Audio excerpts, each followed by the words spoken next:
Good afternoon. Last night, as many of us were readying for the magician in the entertainment part of this program, and we're wrapping up the first full day of CPR AM 22 panels, President Biden signed into law a bill providing a significant restriction on the use of employment arbitration. It's a direct link from the Me Too movement. The new law makes voidable at the election of victims mandatory pre-dispute arbitration for their workplace sexual harassment or assault claims. I'm thinking about now that the panel I'm going to introduce, Hot Topics, Initiatives in ADR, may be misnamed. Might be. ADR right now itself is a hot topic. From the White House last night to the Supreme Court, ADR doesn't just have news, but it is itself news. The wide variety of initiatives that we've talked about that make conflict resolution more effective and more diverse, both at CPR and throughout the ADR world, are helping to make the whole legal profession better.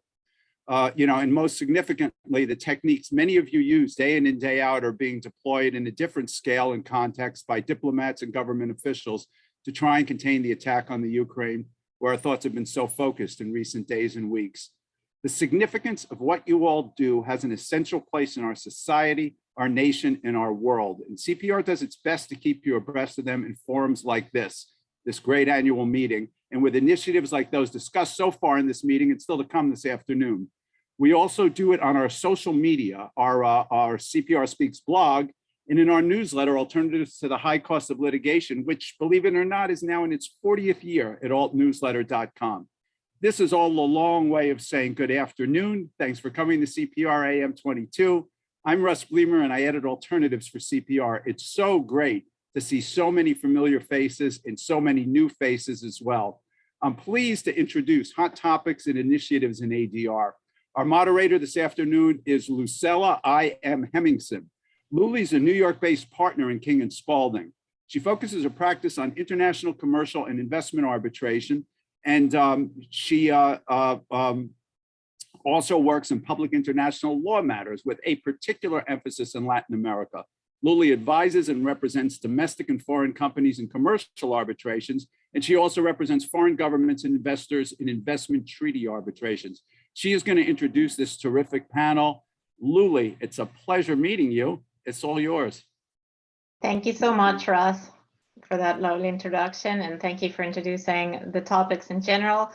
I'm not going to go into each of our introductions. I'm going to leave each of the panelists to introduce themselves as we each speak, as I cannot in any way replace their own best knowledge of themselves. So I'll leave it to them to introduce themselves, but I just want to give just a brief overview of what we're going to discuss today. As you said, arbitration is a constantly evolving field, as all the fields are, but I think arbitration precisely because it depends on how things evolve and changes and decisions and practitioners themselves. So it is a field that definitely keeps us on our toes, and I think that's pretty much the reason why we do arbitration.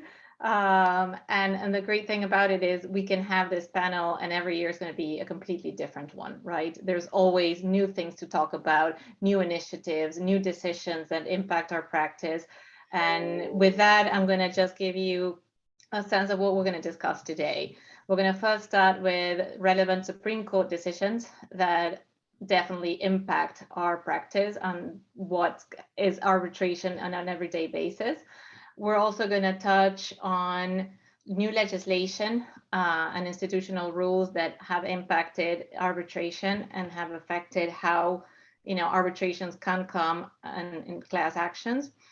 And then we're going to also touch on both diversity issues that I know have been covered already today, but also on how arbitration is changing towards greener arbitrations, right? What are we doing as practitioners to make sure that we're also in line with climate change and moving towards a greener practice on our everyday? So with that, I'd like to turn it to Ben and Angela, who are going to discuss the recent cases of our Supreme Court related to arbitration. Thanks, Lily. Thanks everyone else for being here and for this opportunity today. So as Lily mentioned, the kind of top half of this conversation is ways in which arbitration is changing institutionally. What are the rules? What are the cases? What are the outer bounds formally that kind of constrain what we do and how parties themselves participate in arbitration. Of course, one of the biggest voices in that is the Supreme Court. So we thought we'd talk about a few of the issues that have percolated up, some that were decided in recent terms, and some that have been teed up now, and yet others that the court has kind of dodged on with a head fake or two, saying they were going to decide the issue and then ducking out at the last minute. You know, as we think about what is before the court and what its docket looks like and where it's headed, I think it's really always the same question, which is what is the balance between arbitrator's authority and the court's authority? When does the court intervene? When does the court step back? What kinds of issues are appropriate to arbitration and which ones aren't? Because always on the core question of deference to arbitrators and the merits of any dispute, well, you know, that's well settled and has been for a long time.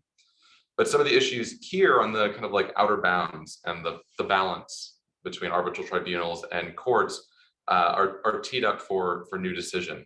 As we'll kind of talk about in a minute, there are some key issues in discovery, as I think many of us know, and that will affect lots of our practices. We'll finally, hopefully this term, get an answer to the 1782 question to know if and when we can go running to court.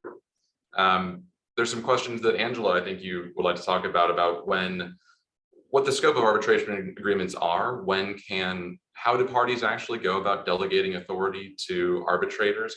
What kinds of claims can they actually properly subject to arbitration? And then there's another set of questions I think are going to be relevant this term about jurisdiction.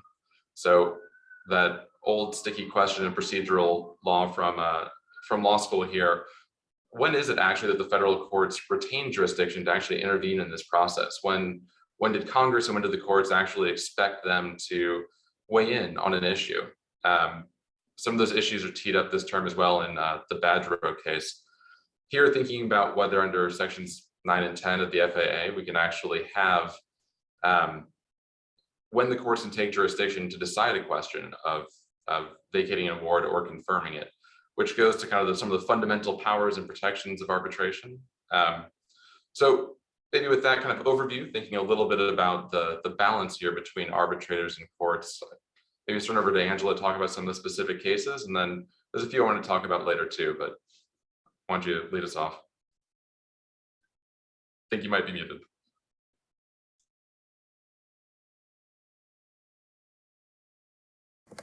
Well, thank you so much, Ben, and thank you for CPR for providing this opportunity and forum to talk about hot topics.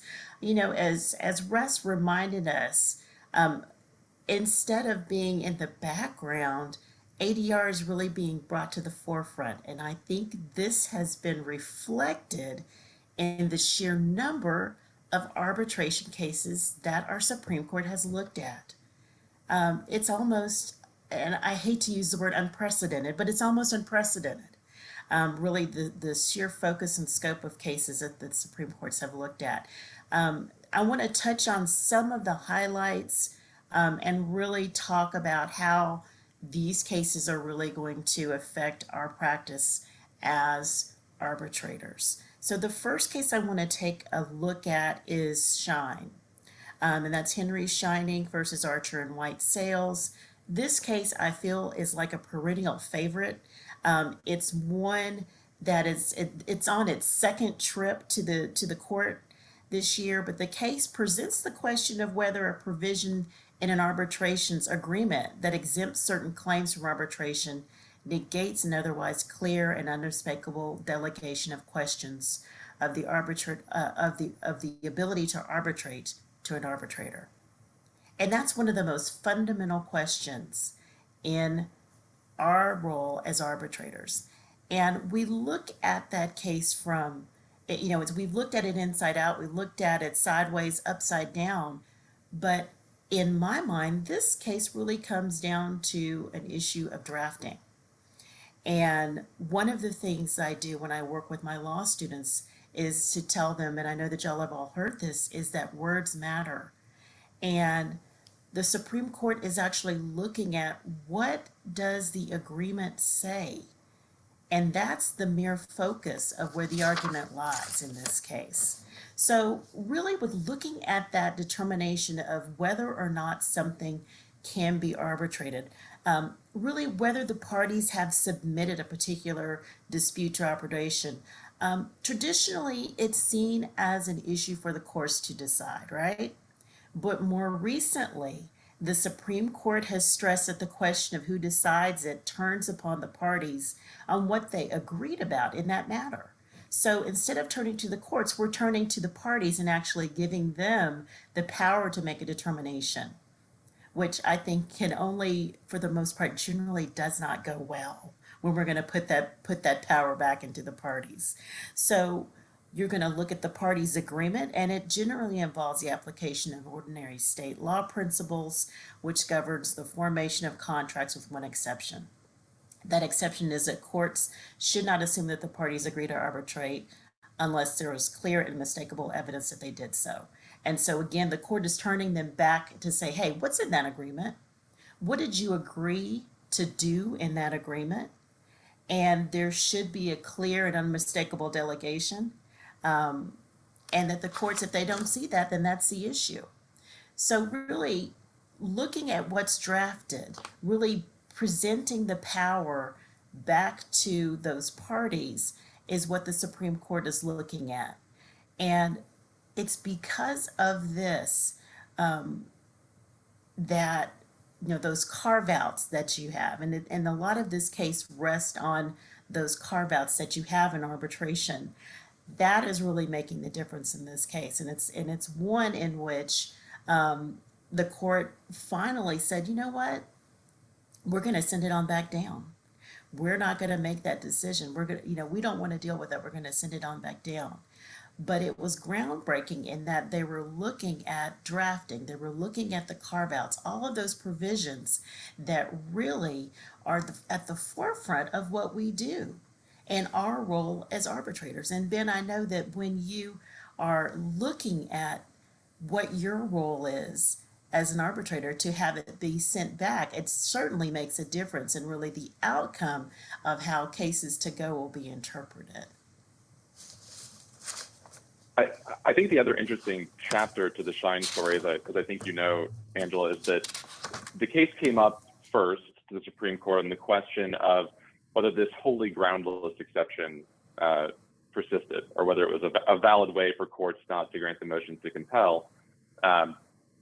And then it went back down to the Fifth Circuit and came back up again on the question about how exactly it is that you give that kind of clear and compelling evidence. Looking to the parties' drafting language and looking to the institutional rules, and there the court had a lot more trouble coming to an answer. They did. Yeah, they ultimately granted cert on 2 out of 3 questions. Coming back up, one was if there's a carve out for certain kinds of remedies, does that change the delegation, or does the invocation of a rule change the delegation, or is that sufficient? The court, after granting cert, eventually just gave up. I think giving some light to our work here, that it's what we do in looking at the contract and the parties' agreements is the trickier but sometimes more important role, and the Supreme Court just kind of dodged. Definitely, and I thought it was very telling that they did dodge and that they didn't really take it and make a decision on it, but said, you know what, we don't want to deal with it. We're going to send it back down, and let the lower courts really kind of get down in the weeds and really kind of figure this issue out. But you wonder if this is something that we probably are going to see again in another form, because it has not been settled. So I think it's something that will most likely will come bubbling up again. Yeah, that seems likely to be. I mean, I think the role of the individual, of the person that agreed to the terms, that drafted the terms, is certainly a more prominent issue for the court. And I think there's another case this term, right, on that issue? Yeah, well, you know what? Let me say one more thing about Shine, just because I feel like Shine is an old friend for me. But one of the things, if you take nothing else away from our discussion on these hot topics with Supreme Court, it's that drafting of these arbitration agreements is so key. And when there is lack of clarity, when there are terms that are not clearly defined, then that's when we get into trouble. So I think if you take nothing else from our discussion, I think that's something that you definitely need to hold on to. And I'm sorry, Ben, I didn't mean to cut you off. I got a little excited Oh about no, I think the summary and conclusion is probably the more useful observation. But I know you and I had spoken about the other case that was up. Thought you might want to touch on briefly. Yeah, so do we want to spend a little time talking about Viking River cruises? Yeah, sure. Okay, so, this case gives the court a chance to give employers, and specifically those in California, the big wish that they have, allowing employees to really stand in the shoes of the Attorney General, to prosecute cases against employers, and what they found that it won't supersede under the FAA to arbitrate workplace disputes.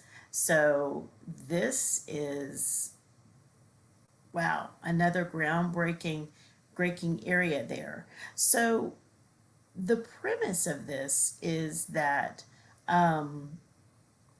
while you have got a steady stream of cases that are coming through, the ability and the empowerment that you are giving to employees, I think, is one of the through lines that we're seeing with a lot of the actions, not only from the cases that are coming before the Supreme Court, but also as we start talking about the actions of President Biden yesterday with the sexual assault and the House bill that was signed by the president. And Ben, I want you to pick up kind of that thread and let's talk about that in a little bit more detail. Oh, the new legislation, I thought, Rachel, did you want to talk to that issue? Sure. Yeah. So first of all, thanks to CPR for having me here today. And I'm happy to be with the three of you to talk about these hot topics. I mean, Russ gave this introduction about this new legislation, which is really seen as some drastic reform. So just to set a little context before I get into what the legislation, what this act does, the context behind this, the lawmakers estimated that 60 million Americans are bound by arbitration provisions that would cover claims for sexual harassment and sexual assault. And there was a view that these provisions benefited the companies and were seen as silencing plaintiffs and preventing them from holding defendants or companies accountable. And so, for those of us who work in the arbitration field, I'm a mediator and arbitrator. Arbitration proceedings are generally confidential and the decisions are binding and non-appealable. And so there's also a view that the awards in these sorts of cases in arbitration tended to be lower than those in court. And so if you think about it from the perspective of the employees who are bound by these provisions, if some of them did not have the ability to pay attorney kind of fees and they're looking for contingency arrangements, that could have been a disincentive or make it harder to get representation if the cases aren't as attractive. But more so, the focus was around if these cases are settled and they included NDAs. The thought was, these plaintiffs are silenced and unable to speak about their experience. And the consequences of all of these factors is that some of these perpetrators or defendants or companies were enabled to continue this conduct for many years. So one of the most notable examples that we saw play out in the press was in the example of former Fox News anchor Bill O'Reilly. We saw that play out. So lawmakers decided to take action, and this was, extensive bipartisan support for this new legislation. So I think Russ gave the name of it, but it's the Ending Forced Arbitration of Sexual Assault and Sexual Harassment Act of 2021. And so what does the act do? So first, it amends the Federal Arbitration Act to make it easier for the plaintiffs and people who are bringing claims of sexual assault and sexual harassment to bring suit in court. It does not end arbitration. So it is not preventing or prohibiting arbitration, but it is allowing the plaintiffs to choose the forum. And the plaintiffs also get to choose whether or not they want to bring these claims individually or on behalf of a class. And that applies even if the arbitration provision that they may have signed with their company also prohibited class actions. The act enables them to choose. Third, it makes the the question of whether the act applies to a particular case is a federal question to be decided by a federal judge, not by an arbitrator. So that is one thing that is different in terms of how it's going to impact arbitration. And fourth, it's retroactive. So for those millions of Americans who have arbitration agreements already in place or class action waivers already in place, but they have not yet litigated claims, the act applies. The act does not apply, however, to claims that have already been litigated to completion. You can't bring those back. So it's viewed as drastic reform, but if the intent for lawmakers, as one senator spoke out, that it was to fix a broken system and end the day of silencing victims. And so, Angela, the question that I have for you is, reading through the act, I think one notable aspect of it is that it doesn't address NDAs. It gives the choice of forum, but not NDAs. And so were you surprised by that? And, what are your thoughts on the implications of that? I was not surprised, I guess. And I hate to sound a bit jaded with that response. I was not surprised because I feel like that was an item perhaps that was the compromise in order to get that bipartisan support.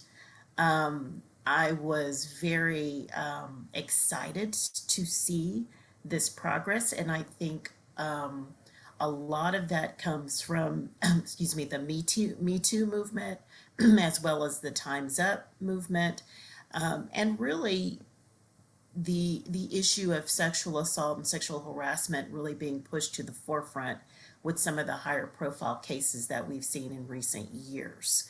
So I think there was some momentum to get to this point, but I do think that the issue of NDAs, I think that's something that will be chipped away at down the line, but I really do think that it was a compromise issue.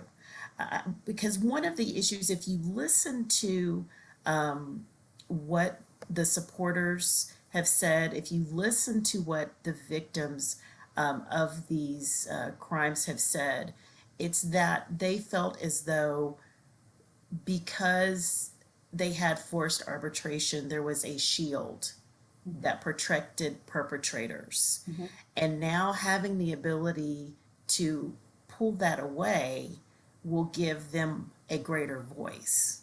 Mm-hmm. And so I think we're there. We're not all the way there from what perhaps a victim might want, but I think it's a very interesting interpretation of what will really empower folks who have been victims of crime.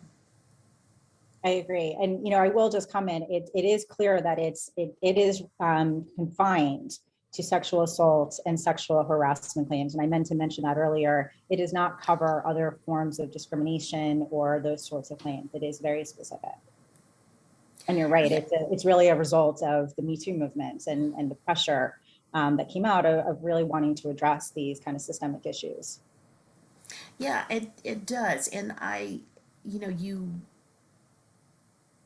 I think one of the points that I find really fascinating is that as you mentioned, that it's going to be applied, it can be applied retroactively.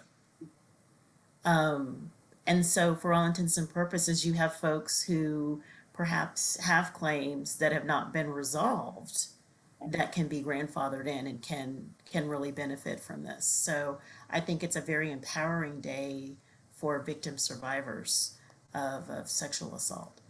And I think that we need to do as practitioners is to really decide how it's going to affect our practice with respect to being familiar with the issue, getting educated on the issue, and something that we'll talk about here pretty soon in our conversation is really looking at issues of bias and really dealing with things that we might have if we're going to be really effective in hearing these types of claims.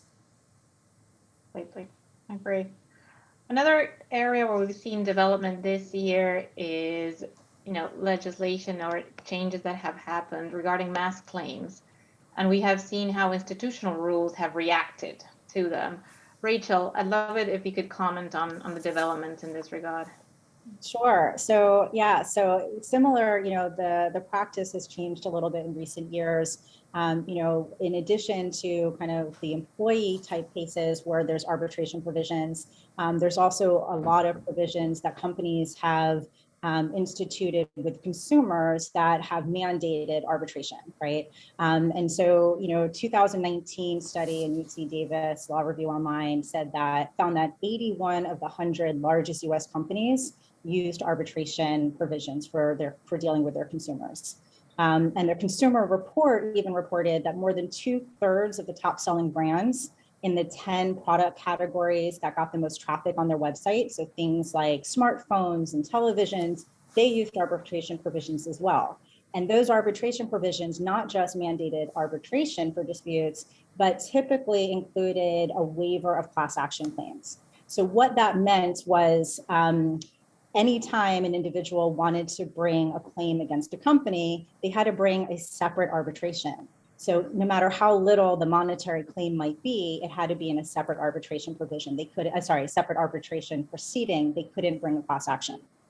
So many cases went to court trying to challenge those provisions, but the Supreme Court upheld those provisions and said, no, they are in fact valid. Court in AT&T versus Concepcion in 2011 said, yes, you can mandate kind of a waiver of class action.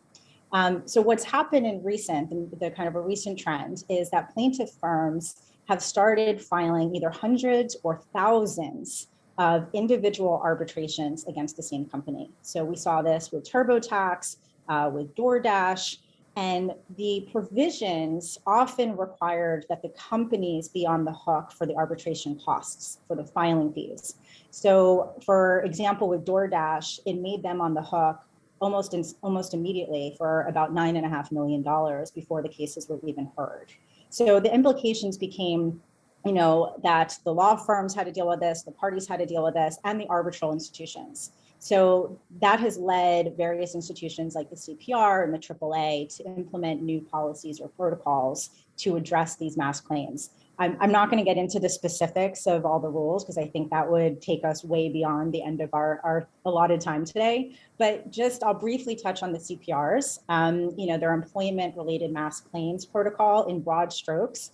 It randomly selects test cases, and then once those cases go through the arbitration process, the protocol encourages the resolution of the remaining claims in a mediation, informed by the outcome of those arbitrations, those test cases.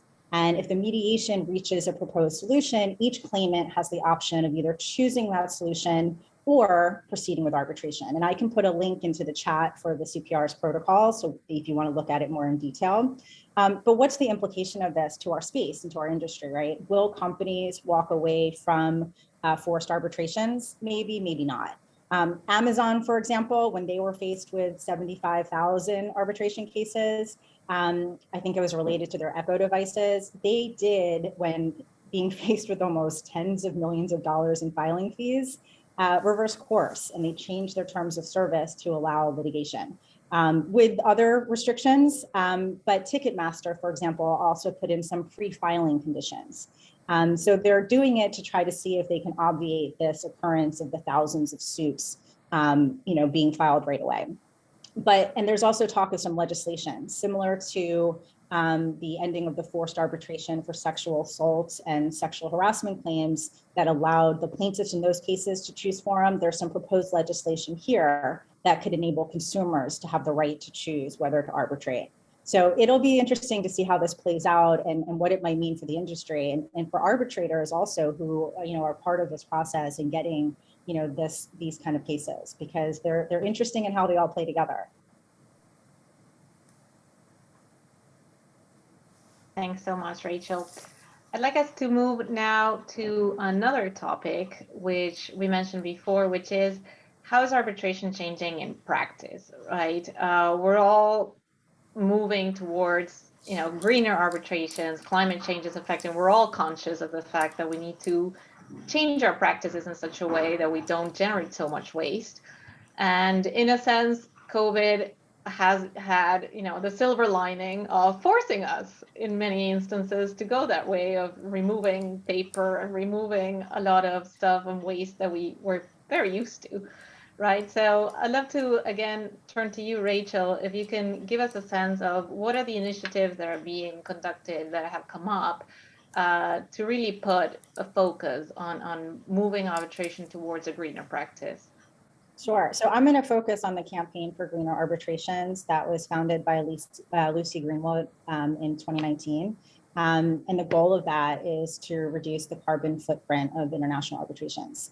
So the Campaign for Greener Arbitrations conducted an initial study that showed for a large scale international arbitration, they projected over, just under 20,000 trees could be required to offset the total carbon emissions of just one arbitration. So that's like, just take that in, 20,000 trees, right? So a working group was put together to form practical steps that can be implemented to accomplish certain principles. So law firms, arbitral institutions, arbitrators came together to develop these greener protocols, which focus on the 3 areas that of behavior that could have the biggest impact on carbon emissions. So adopting clean forms of energy, reducing or eliminating long haul travel, and minimizing waste. And there's different protocols for different stakeholders, but generally you can integrate them individually or collectively to have the biggest impact. And they focus on things like reducing your footprint in your workplace, creating ways to reduce energy and waste consumption, and corresponding electronically, right? That's a big one. You don't need to be sending letter correspondence. You can be corresponding electronically. You don't need to require hard paper filings anymore. You should be getting things electronically to reduce that carbon emission. Using service providers who are committed to these principles, encouraging recycling, water consumption at facilities, eco-friendly cleaning materials at these facilities. And in COVID, the big one obviously is using video conferencing facilities. I mean, COVID necessitated that, but even beyond COVID, that's an important one because you can eliminate that travel, especially, for witness testimony or other fact finding. If you're using these video conferencing facilities, that's going to make a huge impact for all of us in terms of maintaining our environment. So I don't know if any of you, what you've incorporated into your practice. And I know when I first started out, I was kind of old school in getting paper submissions for, pre-hearing briefs. I'm not doing that anymore because first of all, that's a waste. It really is, but also who wants it, especially if you're working from home. But there's simple changes that each of us can make. And I know that I've made in my practice to kind of conserve our really limited resources. So I don't know, like Luli, I don't know if you've implemented anything on that. Absolutely. Yeah, I mean, one of the big ones has been starting to use iPads for arbitrators, right? Instead of sending the package, just sending a file, and with need be, sending an iPad to the arbitrators, or, replacing all the paper trail. There's still some panels that prefer the paper, but with the COVID, they have all opted for like, okay, let's just scrap the need for printing out the submissions and sending them worldwide, because it was, impossible in the height of COVID where the shipments wouldn't get there. It was, people were in the office. So I'm honestly personally looking forward for that to be the norm moving forward, and for all of us to, I think we were all forced to, well, we don't all have like a massive printer at home to print out, 300, 400, 500 pages. So we were all forced to like work from the laptop or work from an iPad. And, it forced us all, I think, to transition to more like a digital format and not have to put paper. The other ways I've seen also developments in arbitration is how, at least in like construction cases or more like engineering cases, on how we're using technology to get to places where before we were only able to go and travel and have the entire panel and all of the counsel and the parties move to some, faraway location. And that includes not just the cost of it, but, the impact on the environment for those flights and everything that's entailed and surrounding those types of trips. Now, all of that can be just replaced with, robotics or more technologically advanced views of the construction sites or the engineering.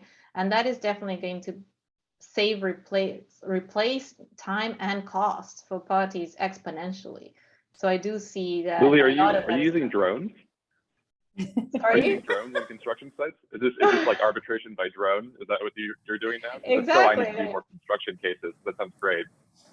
And that's definitely one of the options, right? And going into like, generated, engineering sites of facilities and views with cameras instead of having to everybody go there. So we're seeing, cut on costs, cut on flights, cut on, the impact that we're having on this earth on many different ways.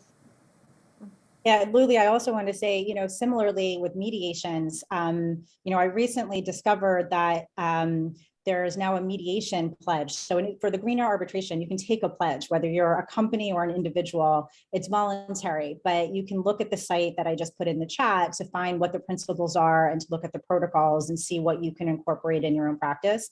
But there was actually a campaign inspired by this for mediation by the World Mediators Alliance on Climate Change. And it's similar and it's the same thing. And, I've recently started as a mediator, rather than taking my notes in going back and forth in my caucuses on notebooks, trying to do it on my iPad, because you're eliminating so much waste of paper and doing that too. So I put the link in the chat for that.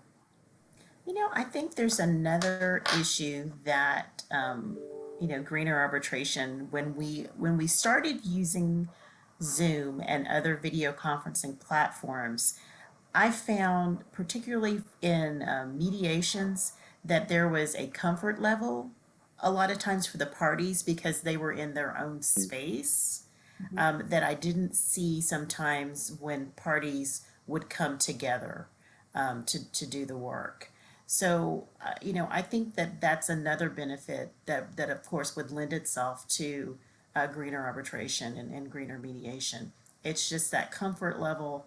Not only is it cost effective, but you've got folks that are in their own space. And a lot of times you can get through the process and you can do what you need to do to hopefully resolve an issue because there isn't that animus of kind of being in, at least in the same space as. So I think that's another thing. Yeah. I think that's very true, especially in certain types of cases. I agree with you, definitely. Yeah, no, certainly. And that happens also, for hearings, arbitration hearings. I mean, we were all completely afraid of having a witness testify through video 2 years ago, 3 years ago, and we would pause an entire hearing, postpone it 6 months if necessary, just so we made sure that witness was there in the room with us. Mm-hmm. Being forced to conduct entire hearings, maybe 2-3 week hearings, and fully virtual, our fears are gone. We now realize this works. This works sometimes much better than having to have everyone join in one location and check calendars and check locations and hotels and the thing in the conference room. It's a lot more effective even for arbitrators that can pack in a lot more cases and a lot more hearings because they don't have the dead time for travel. And it works well. So, and needless to say, costs for clients have gone down drastically. But maybe you're just braver than me, but I'm still scared when my witness is half a country away and promise me that he knows how to use Zoom and that it's all going to be okay. But it's not the doomsday that we all envisioned, for sure. No, I mean, under circumstances, I think that I definitely still would prefer a hearing in person. I mean, there's an element of seeing a witness testify and the body language and the reactions and, just having the sense that you cannot replace. But I do think that there is a space for virtual hearings, particularly procedural hearings, and maybe even certain experts that you don't need to have in the room with you. There is definitely an argument to make to say that we can replace a lot of these hearings and do them virtually and save all of us time, costs for the client, and honestly, some carbon emissions to the planet. So let's. Yeah, maybe we Perfect. should And so with talk. that, sorry, go ahead. No, I Angela, was. I cut you off. No, no problem at all. This is the beauty of being joining us, everyone on Zoom. So let's talk about our next hot topic. We want to spend some time talking about diversity, equity, and inclusion issues within the realm of arbitration. We know that there has been the issue of diversity, equity, and inclusion has really been at the forefront of one of the things that we've been looking at as a country. And with, aligned with so many organizations across our country here and internationally, we've been looking at the makeup of arbitrators. Who are the folks that are serving as our arbitrative experts in the field? And when we have looked at the folks who are generally called to be the arbitrators, it's been somewhat of a monolithic group.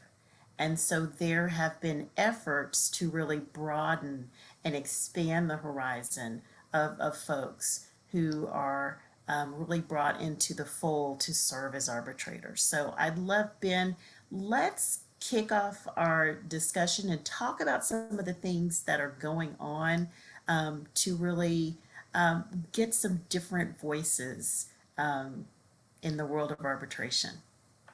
Ben, let me interrupt you for a second. Before you Please. start, I want to give the CLE code. The CLE code for all present is education, EDUCATION, education. It's code number 11.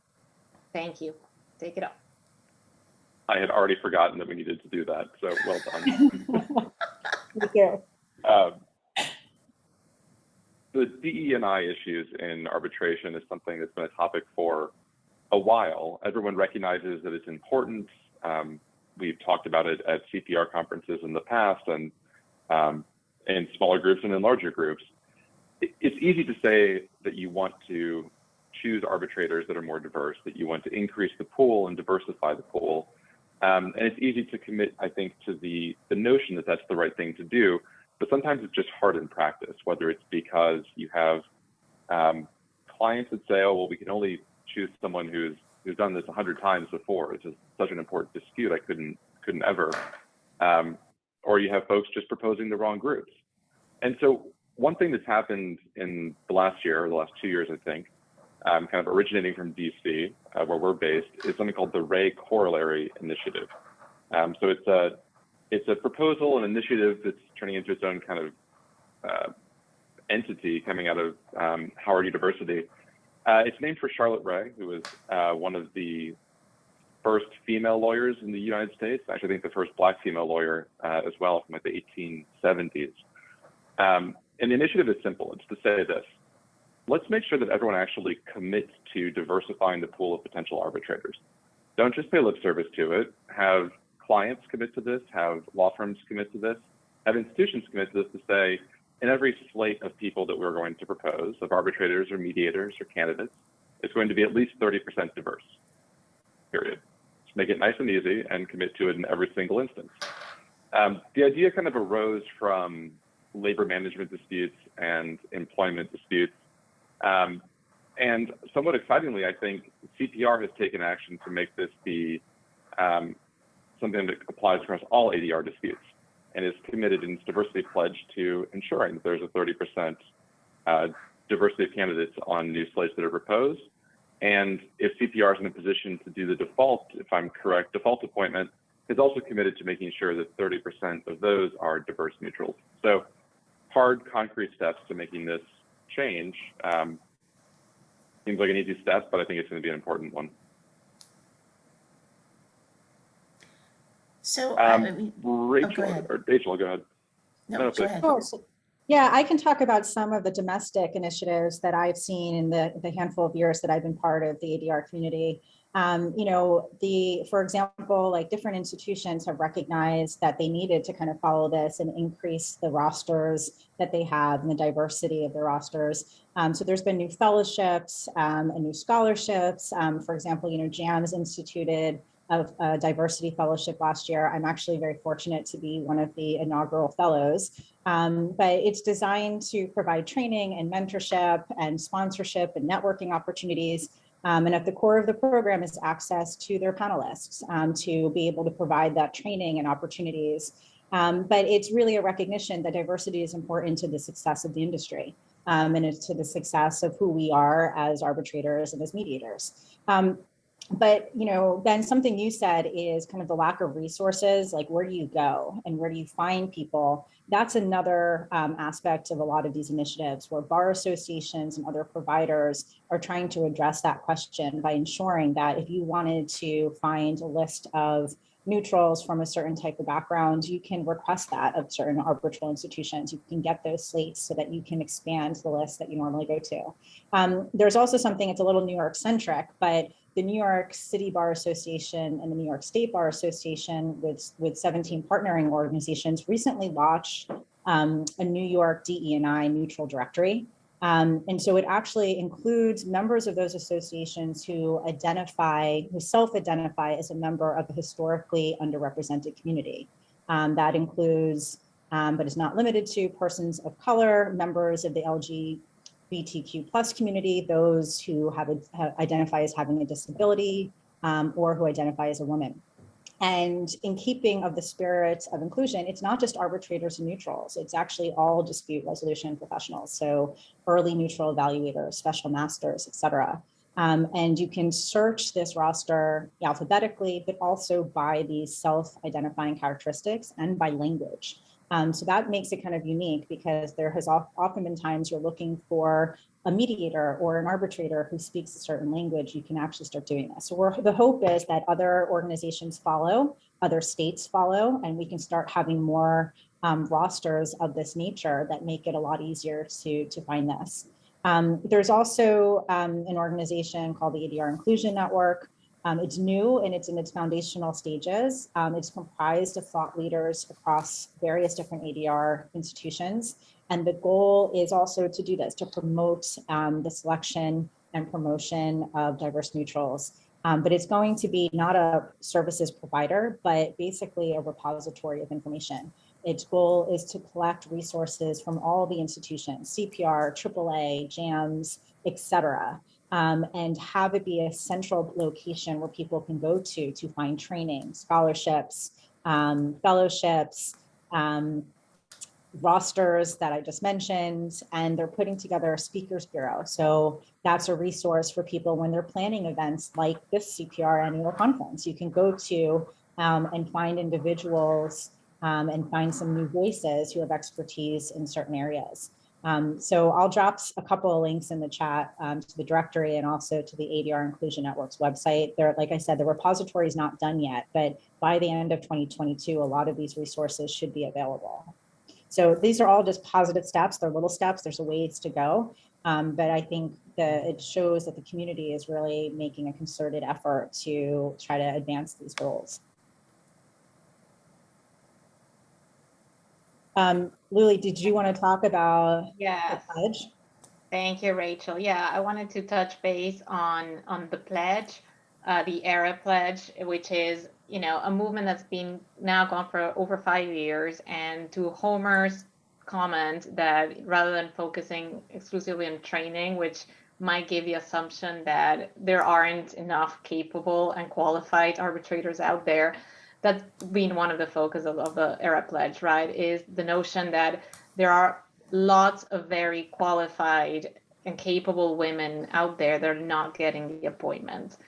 So the focus of the ERA pledge is to get everyone on board, from institutions, from clients, from practitioners, from law firms, from, you know, organizations, to really acknowledge the fact that they're capable and qualified women, and for all of us to commit to, when appointing arbitrators, when preparing lists from the part of the institutions and organizations, from the clients, when they have to commit to, whenever they need to make a decision about selecting arbitrators, to really make an effort to include women in the roster.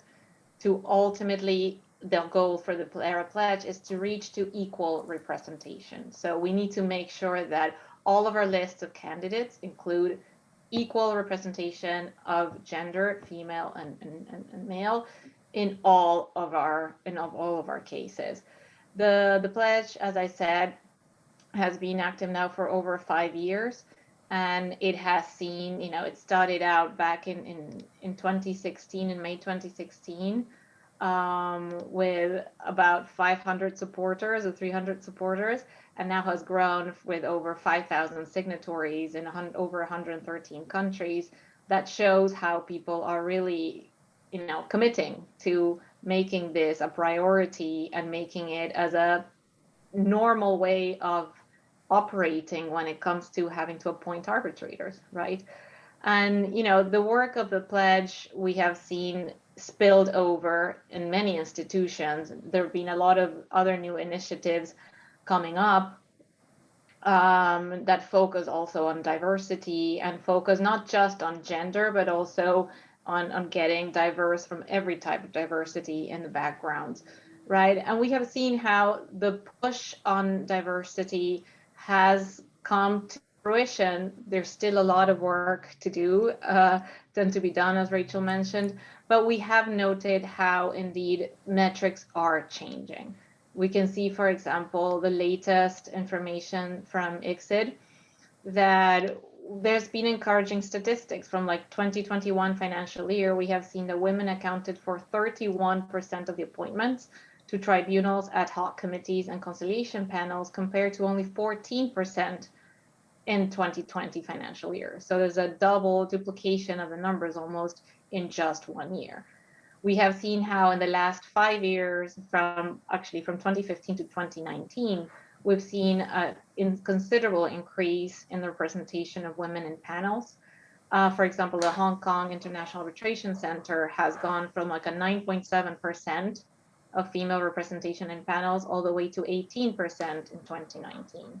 ICC, we have seen an increase from 10.4% all the way to 21%. In ICDR, we have seen 17% all the way to 24%. In the LCIA, 15% to 29%, and the PCA, 12.5% to 20%. So the good news is we're making progress. We're not there yet to say we're equal, but we're definitely moving towards that, and it takes work from all of us. We can't just place it on the institutions. We can't just place it on the lawyers. We can't just place it on the arbitrators. It takes a concerted effort from all of us, as practitioners and counsel, to convince our clients, as arbitrators to convince our colleagues, and as institutions to really push for those lists to include female representation in every single list, in every single case. Yeah, I agree, Lily. And I think it's the constant dialogue that we need to keep having around people who are doing this in the field. To Homer's point that was in the chat, I agree. We need to be talking about the fact that there are a lot of very experienced, qualified arbitrators and mediators who aren't being given the opportunities. And so the focus isn't just on training, and a lot of the initiatives that we're talking about is not focused on training new people. It is including that, but it's not focused solely on that. It's focused on diversifying to include those who are qualified and experienced, but not being included. And so I think it's really important. But I like the fact that, I think now we're reached the point that really at every conference, it is a topic, and it should be. I think somebody else said there's a business reason there, and it is a moral reason as well. And so we make progress by making sure that you can't ignore it anymore. And I think representation matters. We have a better system of arbitration when we have different voices and different people at the table who are making decisions and are really looking at things, because those different representational viewpoints really can affect outcomes. And if we've got some different folks that are decision making and are there, we're going to have some different outcomes that are going to affect people differently. So I think we do ourselves a disservice when we get hung up on having kind of the same faces at the table. One of the things I also want us to kind of think about as far as our discussion, I know that we've said that it's not about training. We've got people that are qualified and right here, but as a law professor, one of the things that we need to do is to really start looking at the next generation of folks who are going to be picking up arbitration and become the practitioners. And one of the things that I'm proud to say at the law school where I am a law professor is we have a very, very active group of students who are very interested in ADR issues. We've got a very robust group of students who really hadn't thought about arbitration, who really hadn't thought that this was something that they could do. But our school has been very focused on looking to see what is it that the students of the 21st century are going to need. They're going to need negotiation skills. And so our students go through what's called a practice foundations class where they learn about negotiation, where they learn about ADR. And so it's those things that plant the seeds for folks who are going to pick up the mantle and move forward with the work that we are currently doing. So I wanted to definitely put that out there as something that's really critically important.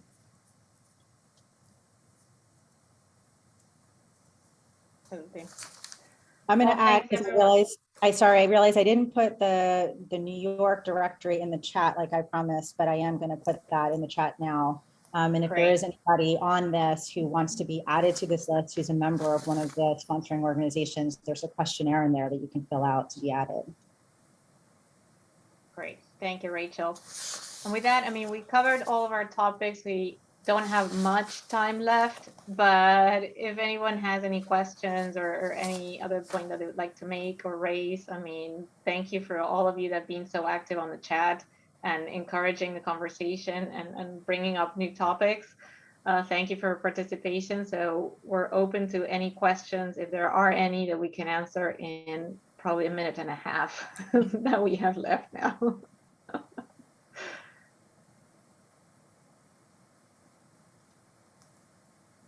And if there aren't, then we're just going to thank every single one of you for being here today. CPR for putting all of us together and for giving us the opportunity to discuss with all of you the relevant hot topics in arbitration from this last year. Thank you.